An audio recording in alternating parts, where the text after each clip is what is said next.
pagi hari ini saya akan bicara tentang kuat di dalam Tuhan. Coba katakan kuat di dalam Tuhan.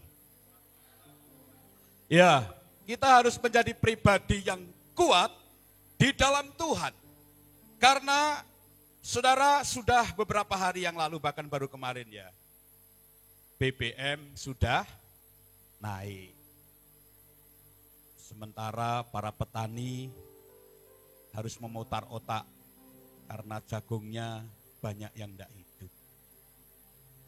Bahkan banyak sekali orang-orang yang hari-hari ini butuh sekali kekuatan daripada Tuhan. Oleh sebab itu pagi hari ini saya mau sharing firman Tuhan ini supaya tujuannya adalah supaya jemaat semakin yakin bahwa di dalam Tuhan ada kekuatan yang luar biasa. Nah, Bapak Ibu, kalau kita bicara tentang kekuatan, kalau kita lihat yang ada saja banyak ya orang-orang untuk supaya tubuhnya kuat, mereka berolahraga. Betul? Ada yang sepedaan, ada yang fitness. Saya dulu suka fitness, Saudara. Ya, tujuannya untuk supaya, makanya ini masih ada sisa-sisa fitness di sini gitu ya. Nah, saya terus-teruskan, tak lihat saya ngaca itu kok malah kayak kodok, Saudara ya.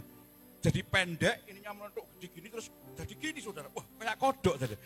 Fitnessnya saya berhentikan, Saudara ya, karena kayak kodok, Saudara.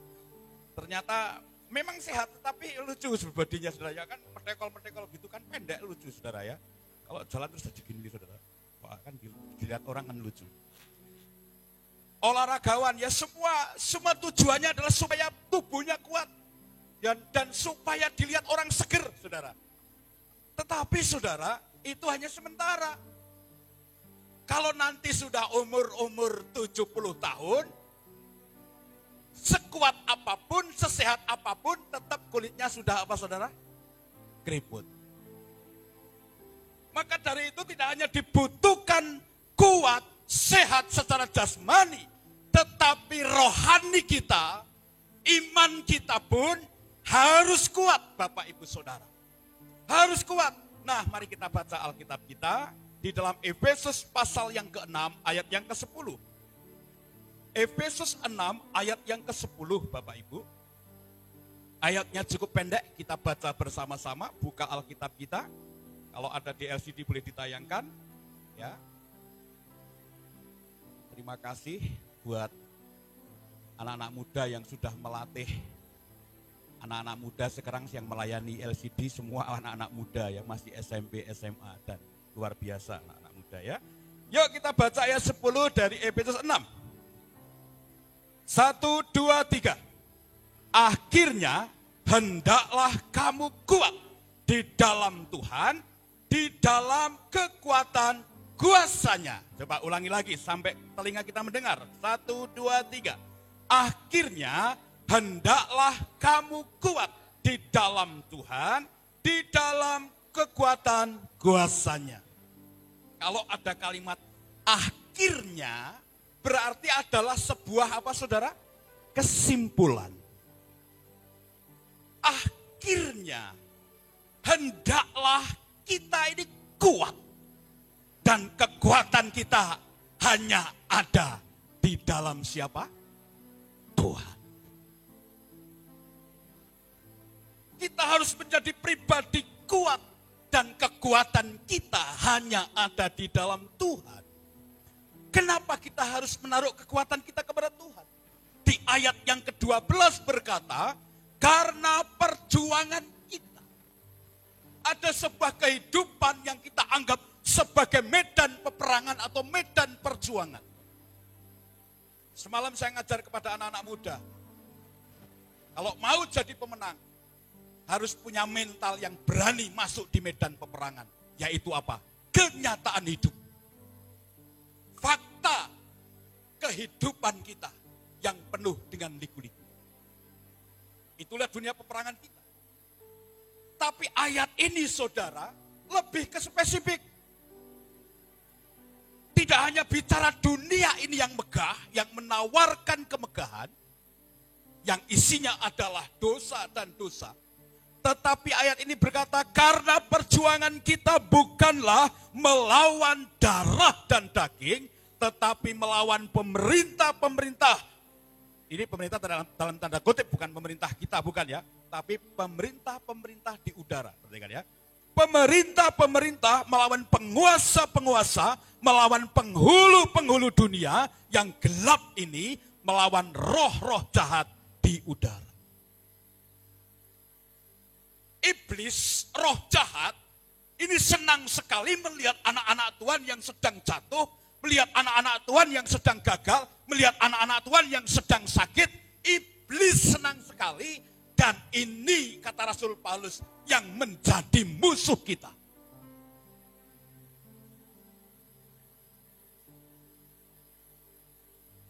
Dan kalau kita lihat latar belakang Rasul Paulus, sampai dia berkata, di kondisi aku lemah, justru aku kuat. Karena pada waktu itu dia mengalami tekanan.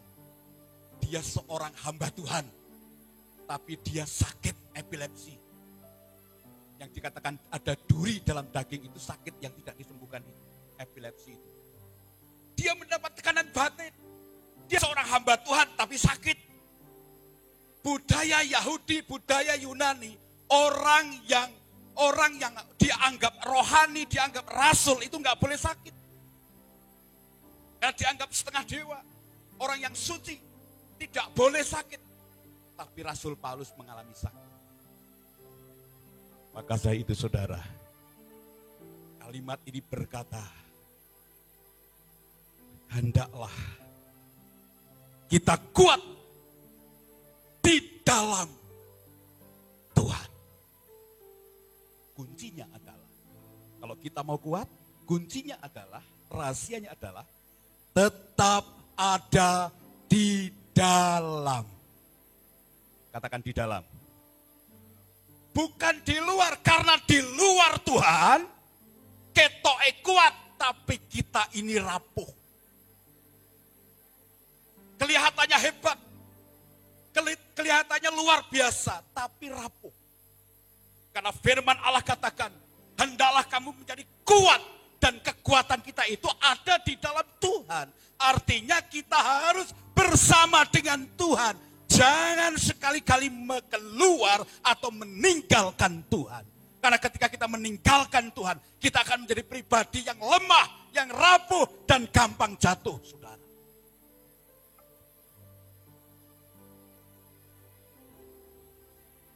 Arti kuat di dalam Tuhan, tidak di luar itu. Kita menaruh kepercayaan kita, pengharapan kita hanya kepada Tuhan. Bergantung sepenuhnya kepada Tuhan. Makanya terciptalah lagu Gandol Gusti. Kita harus ada di dalam Tuhan. Karena di luar Tuhan, kita tidak akan mendapat kekuatan, saudara. Karena kita manusia lemah, kita mudah jatuh, bisa gagal. Di saat itulah kita mesti bangga. Rasul berkata, aku memegahkan diri itu. Dia menunjukkan walaupun sakit, walaupun dia aku hamba Tuhan. Aku mendapat kekuatan pembelaan dari Tuhan.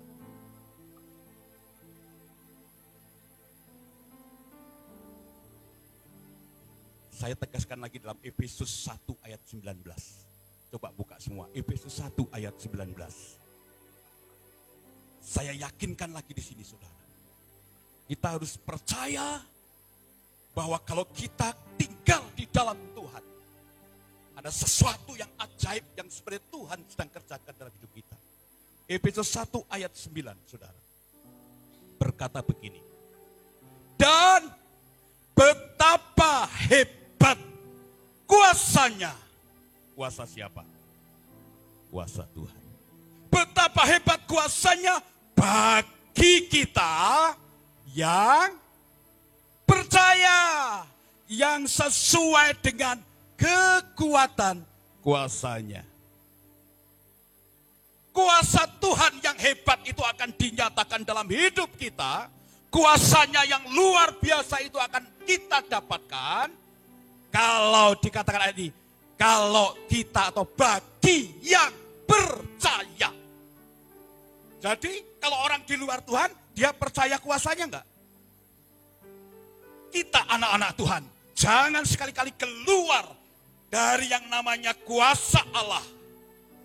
Kita tetap percaya bahwa mujizat, kesembuhan ilahi, pemulihan, itu ada di dalam Tuhan, bukan di luar Tuhan. Jadi kesimpulannya saudara, kalau kita mau kuat di dalam Tuhan, kalau kita mau jadi pribadi yang kuat, terus tetap tinggal di dalamnya, supaya kita terus tetap percaya dan berpengharapan kepada Dia. Karena ketika kita percaya kepada Dia, kekuasaan yang hebat itu akan diberikan, dinyatakan dalam hidup kita. Coba kalau saya yang baca, penekanan saya yang baca ini, kalau saya hamba Tuhan yang baca, ini ayat favorit buat hamba Tuhan. Dan ayat ini tidak hanya berguna untuk hamba Tuhan, tapi diberikan kepada orang-orang percaya yang mendengar firman Tuhan. Dan betapa hebat kuasanya bagi kita yang percaya. Saudara percaya? Saudara percaya bahwa kekuatan ada di dalam Tuhan? Kalau saudara percaya, maka kuasanya yang hebat itu akan menguatkan kita senantiasa ketika kita menghadapi dunia yang kita anggap perjuangan, medan peperangan, dan kenyataan hidup itu saudara. Bersama Tuhan, kita bisa. Filipi 4:13 kalau tidak percaya saudara. Filipi 4 ayat 13 berkata begini. Ya, bersama Tuhan, bersama kuasanya, kita bisa lakukan perkara besar.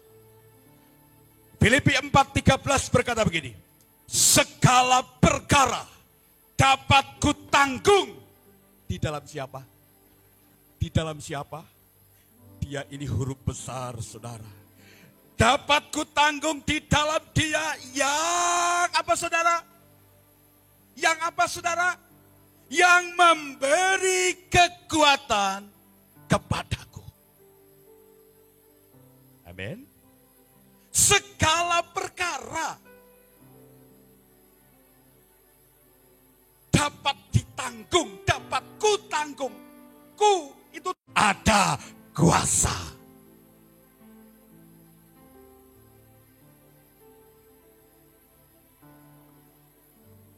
Bersama Yesus lakukan perkara besar. Maka saudara, jangan sekali-kali kita meninggalkan kasih setia Tuhan. Meninggalkan Tuhan sendirian. Apapun yang terjadi, datang kepada Tuhan. Kuatkan. Ceritakan semua sama Tuhan.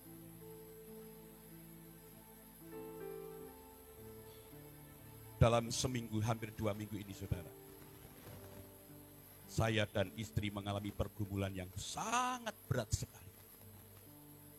Saya nggak pernah berdoa, air mata itu tidak putus.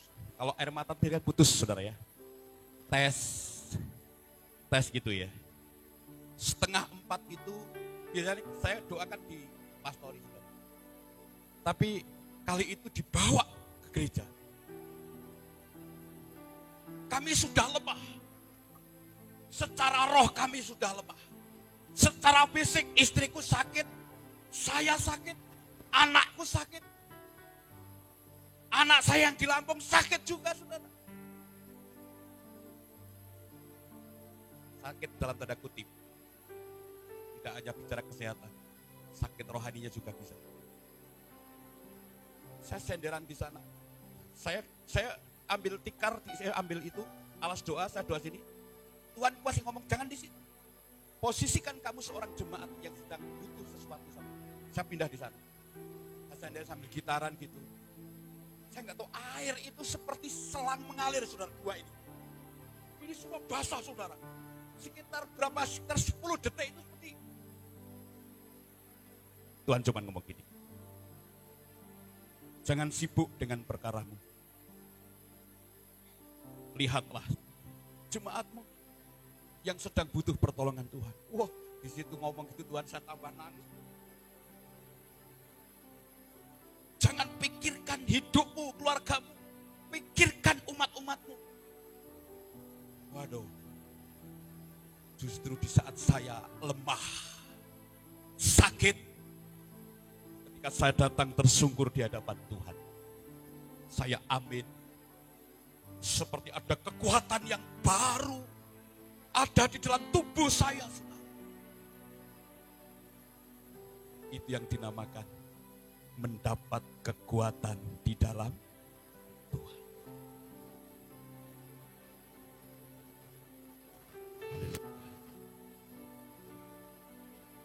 Dan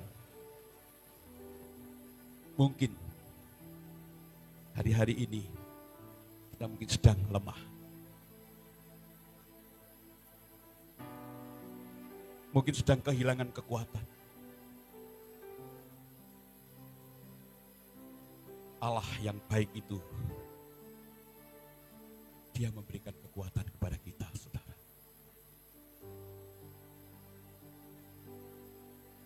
Rasul Paulus berkata begini ketika dia mengalami sakit, sudah tua. Dia berkata, karena itu aku senang dan rela di dalam kelemahan. Karena di dalam siksaan, di dalam kesukaran. Bukankah kita sering mengalami kesukaran, saudara? Di dalam penganiayaan dan kesesakan. Oleh karena Kristus. Sebab jika aku lemah, maka aku kuat. Orang yang kuat di dalam Tuhan bukan berarti tidak bisa lemah, saudara. Dia bisa lemah, namun ketika kita lemah itu, kita mendapat kekuatan yang baru. Karena di dalam Dia ada kuasa yang menyertai kita. Dan kita diberi kesanggupan untuk kita melawan setiap persoalan hidup kita. Karena dikatakan di dalam segala perkara, kita dapat tanggung di dalam Dia yang memberi kekuatan kepada kita. Jangan pikul sendiri beban itu, tapi bersama dengan Tuhan. Nah, lalu saudara, ciri orang yang kuat di dalam Tuhan adalah orang yang mampu mengatasi kegagalan, kejatuhan, keterpurukan. Itu orang yang kuat di dalam Tuhan. Ciri-cirinya adalah orang itu mampu bertahan, ya, bertahan menghadapi tantangan, cobaan, ujian. Di Alkitab siapa yang paling terkenal kuat menghadapi tantangan? Siapa? Ayub, Yusuf. Haleluya. Orang yang kuat di dalam Tuhan, dia akan bertahan. Dia akan mampu mengatasi kelemahannya. Dia akan mampu bangun dari keterpurukannya. Dia mampu bangun dari kegagalannya. Artinya bisa mengatasi. Saya mengajar anak-anak semalam. Untuk maju di medan perang, kita harus punya strategi, punya kreativitas, punya ide-ide. Supaya kita tidak ketinggalan. Dengan modernisasi, saudara.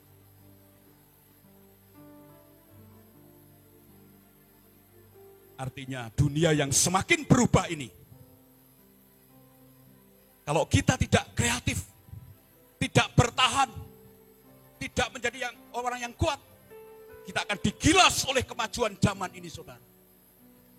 Maka anak Tuhan harus kuat di dalam Tuhan, tapi juga mampu mengatasi diri sendiri dan bangkit dari keterpurukan, bangkit dari kegagalan kita. Di Alkitab banyak mereka yang jatuh, yang pernah mengalami gagal dan jatuh. Musa, dia pernah gagal karena dia membunuh orang Mesir dan dia dikejar-kejar oleh orang Mesir. Tapi Musa, dia bangkit dan dia jadi pemimpin bangsa Israel keluar dari tanah Mesir. Siapa lagi? Daud. Dia jatuh dengan Batseba. Dia berzina, dia jatuh. Dia sudah kehilangan masa depan. Tapi Daud bangkit. Dia minta ampun sama Tuhan. Dia bertobat. Dan dia dibangkitkan lagi. Dan dia jadi raja yang luar biasa. Dan dia berhasil dalam memimpin peperangan. Petrus, dia pernah gagal karena dia menyangkal Yesus 3 kali. Tapi Petrus bertobat dan dia bangkit. Dan dia berkata, ya Tuhan ini aku mengasihi Engkau. Dan akhirnya Petrus dipakai Tuhan. 3.000 orang bertobat. Yudas, dia gagal karena dia menjual Yesus. Tapi dia tidak minta ampun. Dia tidak bangkit, justru dia malah ngumpet, sembunyi. Dan akhirnya binasa hidupnya. Tapi orang yang kuat di dalam Tuhan, dia mampu bangkit dari kegagalan kita. Yeremia 18 ayat 4, saya pernah khotbahkan. Yeremia ditunjukkan kepada tukang priuk. Pak, di Yeremia berapa itu? Pernah saya khotbahkan. Yeremia 18 kalau nggak salah ya. Ya, dikatakan pergilah dengan segera ke rumah tukang priuk itu. Di sana aku akan memperdengarkan perkataan-perkataanku padamu. Ayat 4. Apabila bejana yang sedang dibuatnya dari tanah liat di tangannya itu rusak. Perhatikan ya. Ini luar biasa ayat ini ya. Apabila tanah liat yang di tangannya itu rusak, maka tukang priuk itu akan mengerjakannya kembali menjadi bejana lain menurut apa yang baik pada pandangannya. Saudara harus percaya, ketika kita gagal, ketika kita jatuh, ketika kita mau bertobat dan minta ampun sama Tuhan, Tuhan itu mau bentuk lagi. Yang tadinya mungkin sudah jadi barang bagus, tapi sompel atau peok, akhirnya sama tukang priuk itu jor-jor sisan. Bukankah itu yang sering terjadi dalam kehidupan kita? Ketika kita sudah berhasil, kadang Tuhan buat jatuh bahkan sampai renyek. Tapi ya, kalau kita mau bangkit dari keterpurukan, itu yang dikatakan Tuhan sedang memproses lagi, mendaur ulang lagi tanah liat itu, dan akan menjadi bejana yang lain, akan menjadi sesuatu yang lain. Yang dulunya hanya cowek, akan dirubah menjadi guci yang mahal.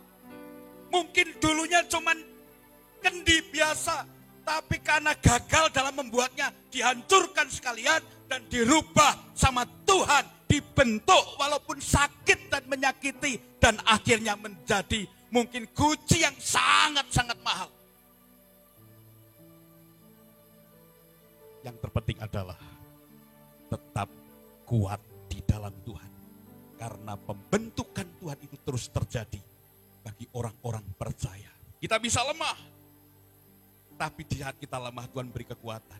Di saat kita mau bangkit dari keterpurukan, Tuhan mau buat sesuatu yang lebih. Makanya gak heran tuh saudara, yang dulunya cuma petani biasa, bisa menjadi pengusaha sukses. Yang dulunya bos besar, di teman saya di Paraan bos besar, bos bako.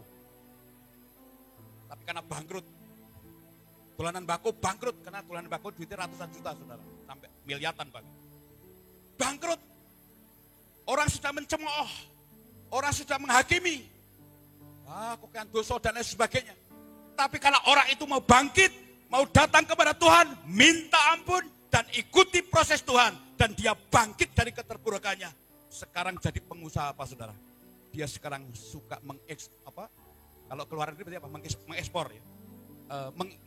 Mengekspor kopi dari wilayah Temanggung dan Panili, dan sekarang jadi bos besar, tapi bukan bos bako, bos kopi dan Panili. Tuhan bisa ubah bejana yang mungkin selama ini kita banggakan dalam hidup kita. Hancur, rusak, tapi Tuhan mau bentuk kita lagi. Yang terpenting adalah apa? Bangkit. Roma 8:28 berkata apa? Ada yang apa? Roma 8:28? Halo? Kita tahu sekarang bahwa Allah turut bekerja dalam segala apa? Sesuatu untuk mendatangkan apa? Kebaikan bagi mereka yang mengasihi Dia. Termasuk kegagalan kita. Allah turut bekerja dan akan dibuat baik di kemudian hari. Memang sakit ketika jatuh. Memang sakit ketika sedang didaur ulang. Tapi setelah itu, kuasa yang saya jelaskan di atas tadi tetap ada di dalam kita. Sehingga kita punya kekuatan untuk bangkit. Dan itulah ciri orang yang kuat di dalam Tuhan. Dia mampu bangkit mengatasi kegagalannya. Halo anak-anak muda, mungkin Anda sedang gagal dalam pacaranmu. Barusan diputus pacarmu, jangan berkecil hati. Kalau Anda sedang diputus pacarmu yang hidungnya mancung, mungkin Tuhan akan kasih yang pesek, tapi pribadinya lebih baik. Haleluya. Kok mantuk-mantuk kabeh kok ngalami toh. Ini kabeh ge. Mungkin gagal dalam membangun rumah tangga. Bukan bercerai, bukan. Tapi gagal jadi bapak yang baik, gagal jadi suami yang baik, gagal jadi ibu yang baik. Bangkit saudara. Bangkit karena ada kekuatan Allah yang menyertai saudara. Saudara tidak sendiri. Berkatalah Tuhan, kekuatanku hanya ada di dalam Tuhan. Tunjukkan kuasa-Mu lewat kehidupan kami. Kami mau bangkit. Haleluya saudara. Mungkin saudara gagal dalam pekerjaan. Mungkin saudara gagal dalam studi. Sudah skripsi. Ya tinggal sedikit lagi. Hanya karena biaya. Tidak jadi saudara. Tidak lulus. Dan banyak hal. Kegagalan-kegagalan yang terjadi. Tapi orang yang kuat di dalam Tuhan, dia mampu mengatasinya. Dan dia segera bangkit. Dan Tuhan segera memulihkan. Karena betapa hebat kuasanya bagi kita yang percaya. Dan tadi dikatakan dalam ayat yang kita sudah baca. Dalam Efesus tadi. Bahwa Allah atau perkara, masalah, kegagalan dapat kita tanggung di dalam siapa? Di dalam Dia. Yuk kita baca ayat ini sebagai ayat penutup. Bagi saudara-saudara yang saat ini sedang merasa gagal, saudara bangkit karena ada Tuhan di dalam saudara, ada kekuatan. Filipi 4:13 yuk baca bareng-bareng sebagai ayat penutup. Apa ada di sini? Filipi 4 ayat 13.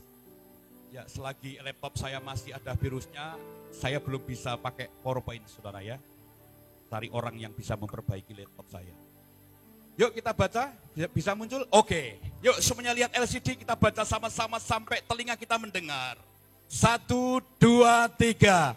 Segala perkara dapat kutanggung di dalam Dia yang memberi kekuatan kepada. Efesus 6 tadi, ayat 10 berkata, hendaklah kamu kuat di dalam siapa? Tuhan.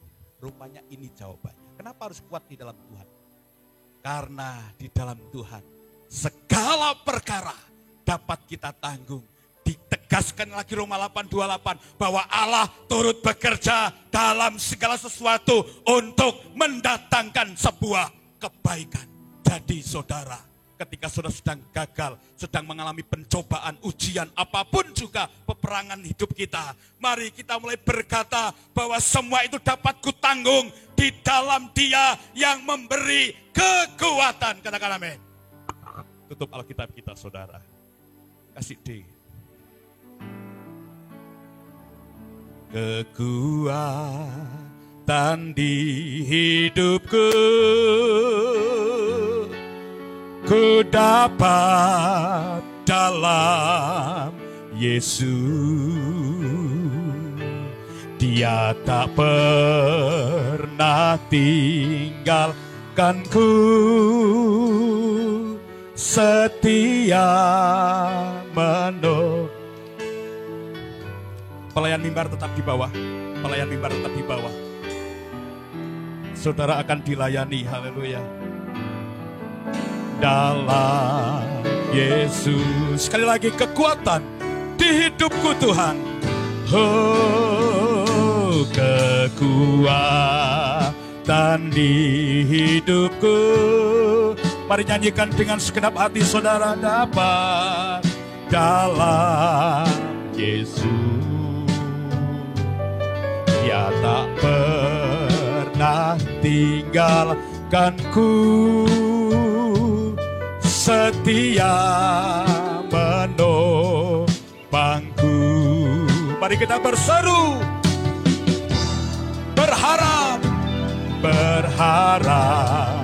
dalam Yesus. Katakan, ajaib Kau Tuhan. Oh, ajaib Kau Tuhan, penuh kuasa, sanggup pulihkan keadaan. Pelayan perjamuan bisa berlutut di depan. Seluruh hidupku tak akan goyah sekali lagi, ajaib Kau Tuhan. Ya laba.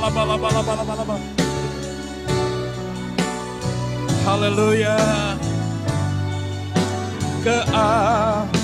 Merendahkan hati kita di hadapan Tuhan.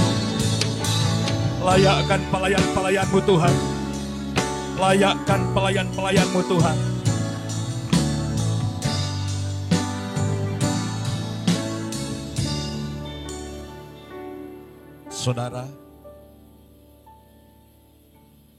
Saudara sedang mengalami apa? Saudara cerita kepada orang hanya menghakimi, hanya menjas kita. Dan tujuan Allah mengizinkan kegagalan terjadi, supaya kita ngalami sendiri bahwa pertolongan itu kita bisa alami. Siapapun di tempat ini, di ruangan ini, bahkan yang nonton lewat Facebook, apapun masalah, Dia sudah mati di kayu salib. Darahnya tercurah, tubuhnya terpecah-pecah, sehingga segala perkara dapat kita tanggung di dalam Dia, Allah yang mati dan bangkit bagi kita.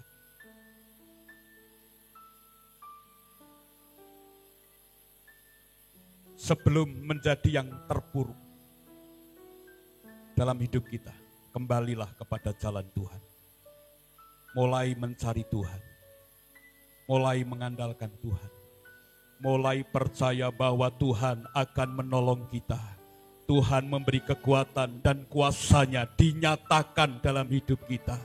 Saat ini mari kita akan bersama-sama menyatakan lewat kuasa-Nya, melalui tubuh dan darah Tuhan ini, kita mulai diberi kekuatan, pemulihan, dan pertolongan secara khusus buat kita. Saudara, saya ingatkan lagi, di saat kita lemah, di situ kita kuat karena ada Tuhan yang menolong kita. Ya laba.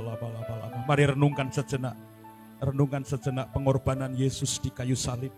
Itu semua semata-mata untuk kita, supaya kita dibebaskan dari kuasa kemiskinan, kutuk kemiskinan. Kita dilepaskan dari kutuk-kutuk kehancuran, kebinasaan. Karena Tuhan ada di dalam kehidupan kita. Dia mati, bangkit buat kita. Mari berusaha bertahan. Karena sebenarnya kita diberi kekuatan oleh Tuhan. Tuhan Yesus layakkan pelayan-pelayan perjamuan. Kami berlutut di hadapan-Mu sebagai tanda merendahkan hati kami di hadapan Tuhan. Jadikan kami roti yang terpecah-pecah, Tuhan.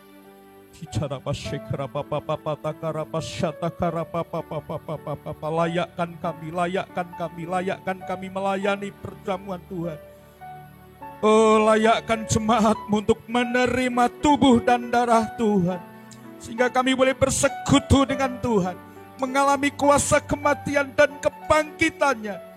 Kami mengalami kemenangan demi kemenangan dan diberi kemampuan dan kekuatan Tuhan. Terima kasih Tuhan, kami siapkan hati kami, dan kami pelayan-pelayan-Mu juga siap melayani Tuhan. Terima kasih Tuhan, terima kasih. Di dalam nama Tuhan Yesus, kami siap menerima tubuh dan darah Tuhan. Haleluya. Amin. Waktu Yesus bersama-sama dengan murid-murid, ini lihat di gambar itu saudara. Pada waktu itu Yesus sedang seperti itu. Persis seperti itu. Yesus di tengah dan dia mengambil roti dan dia berkata, inilah tubuhku yang terpecah-pecah bagi kamu. Saudara, percayalah. Hidup kita mungkin gagal, hancur, jatuh. Dia sanggup memulihkan. Tubuhnya yang terpecah, yang sudah Tuhan tangkap